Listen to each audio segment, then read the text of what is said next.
Hey, thanks for joining us as we continue walking through the book of Proverbs, as we hopefully are allowing God's word, God's wisdom to travel from our heads to our heart. Today I want us to look at a few verses in Proverbs chapter 6, verses 16 through 19. In this, it describes some things that God hates. Now my guess is we all, if we were to say, what does God hate? We would all probably respond with sin. And yes, God does hate sin, but it's interesting that we have a list here of things that Solomon identifies as things that God hates. And there's something kind of interesting in the midst of this. Throughout the book of Proverbs on a few different occasions, we see kind of lists that are presented. And sometimes it'll be presented as three things and a fourth, or five. In this instance, where it says here in verse 16 says, there are 6 things the Lord hates, 7 that are abomination to him. So we see like a list that's identified where it will say one number and then it adds a second number at the end, like the next number in line. And for us to think through that, some will say that 7th thing is the most important.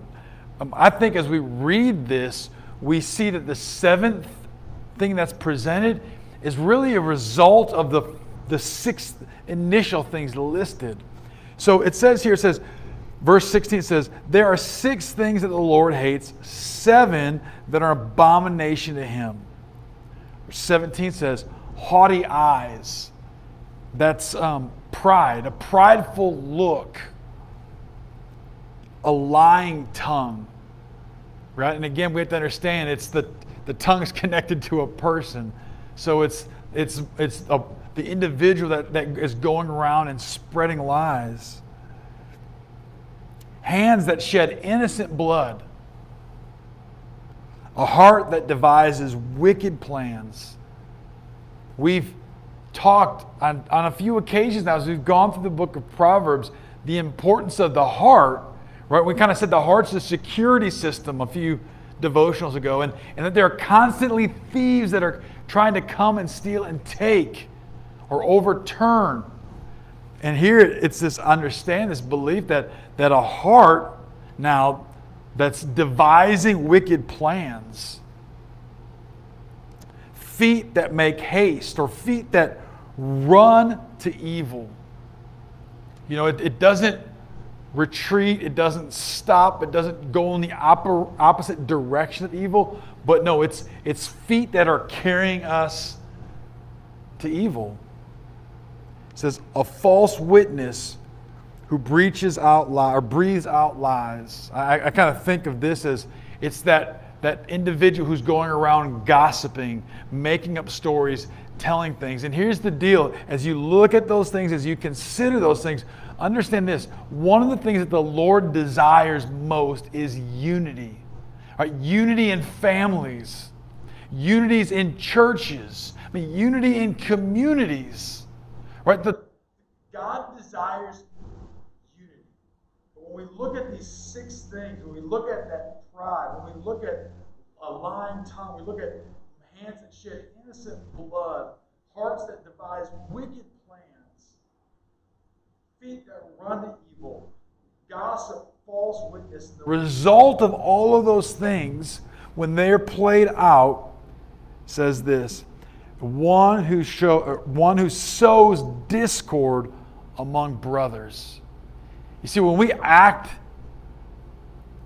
in line with those other 6 things that are mentioned, then the result of those actions does not create unity, but it really creates disunity. It creates a discord. It creates tension amongst brothers, amongst family, amongst church members, amongst community, society. Listen, we're living in an extremely volatile age. And as we read God's word and as we try to apply that to our lives individually, as those of you who are watching this, I hope and I pray that you've placed your trust and your faith in Jesus Christ. And if you've never done that, man, I hope that you do that. But I'm speaking to those who are believers in Jesus Christ, those who are followers of Him.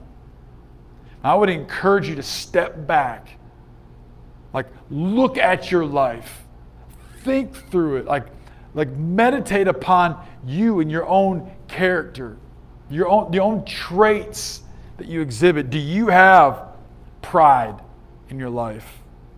Are you prone to lies, even little white lies?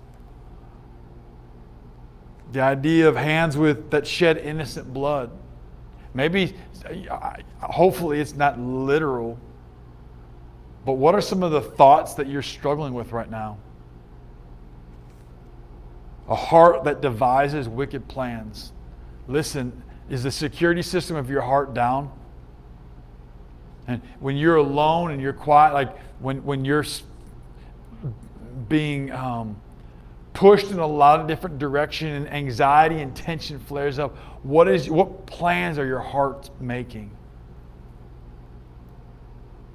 Do you run to evil? Do you run to evil? Whatever that evil might be. We've talked about sexual sin, I believe, in the previous devotional. I mean, all these other evils that are mentioned here, other struggles, different maybe substance abuse, different things like that. Are your feet taking you to evil? Are you one who bears false witness? Are you one who talks behind people's back? Are you in the midst of a gossip circle? And I want you to understand, like, those things that we mentioned there, they will have an extremely negative impact on you personally, individually. But understand this, those actions go way beyond just affecting your life. They are creating discord. Maybe it's discord in a church, in a family, or your community. So I would encourage you, read this again. Read through Proverbs chapter 6, 16 through 19. And ask that the Lord help you examine your heart.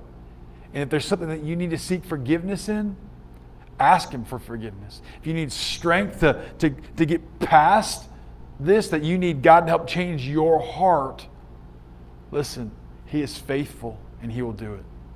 I love you guys. Talk to you soon.